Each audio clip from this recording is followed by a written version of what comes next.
জনাব তারেক রহমান সাহেব বিএনপির ভারপ্রাপ্ত চেয়ারম্যান, তিনি বলেছেন যে আমাদের বাংলাদেশে প্রায় 7 কোটির উপরে পেশাজীবী শ্রমিকদেরকে উজ্জীবিত রাখার জন্য শ্রমিকদের মাঝে 31 দফা পৌঁছে দেওয়ার জন্য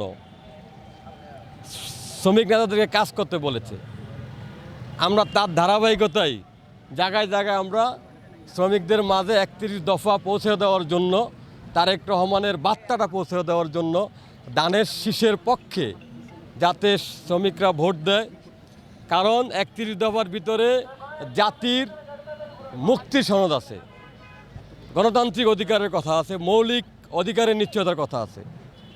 সেই আলোকে আমরা আমাদের এই কার্যক্রম চালিয়ে যাচ্ছি। আপনারা দেখলেনই, এই যে ট্রাকগুলো এইভাবে রাখছে, ইচ্ছা করে রাখছে, ভিতরে আশেপাশে অনেক জায়গা আছে। কারণ তারা এখনও আওয়ামী লীগের দোসর, এখনও তারা শেখ হাসিনাকে খুশি করানোর জন্য তারা এই কাজগুলো করে। হাসিনা এদেশ থেকে পালিয়ে গেছে, কিন্তু হাসিনার দোসররা, ফেসিস্ট যারা, কুত্তা আওয়ামী লীগ বলে, এক কথা কুত্তা আওয়ামী লীগ, তারা এখনও আপনি দেখেন তেজগাঁও ট্রাক স্ট্যান্ড থেকে যায় নাই। এখনও ইউনিয়ন মালিক সমিতি যে কটা সংগঠন আছে, তারা এখনও আগের মতোই এই যে দেখেন মানুষের চলার পথে রাস্তাঘাটে গাড়ি ঘোড়া দিয়ে বন্ধ করে প্রতিবন্ধকতা সৃষ্টি করে, যাতে গভর্নমেন্টের সমস্যা হয়। মানে তারা সব জায়গায় আপনি দেখেন বিভিন্ন জায়গায় অগ্নি সংগঠন সারাই তারাই এসবের সাথে জড়িত।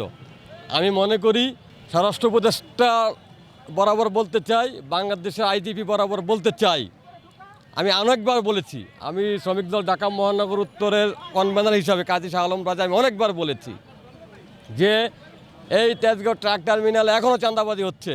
3 সংগঠনে আওয়ামী লীগের লোক এখনও ঢুকে আছে। তারা অদৃশ্য শক্তির কারণে তারা এখনও আপনারা দেখেন রাস্তাঘাট বন্ধ করে রাখে, তাতে মানুষের কষ্ট হয়।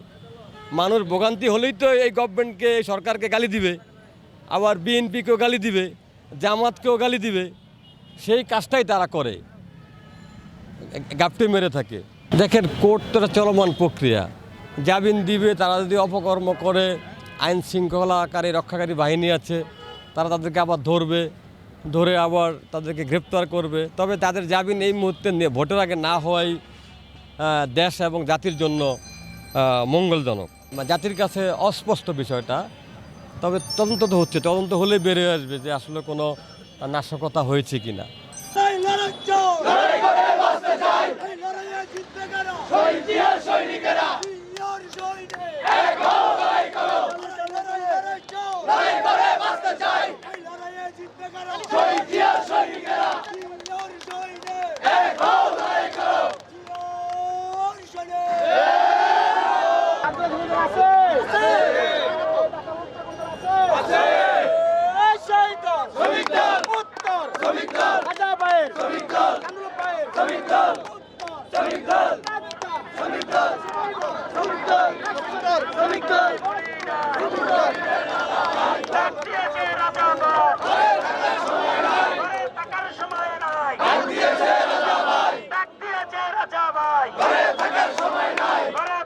সময় নাই।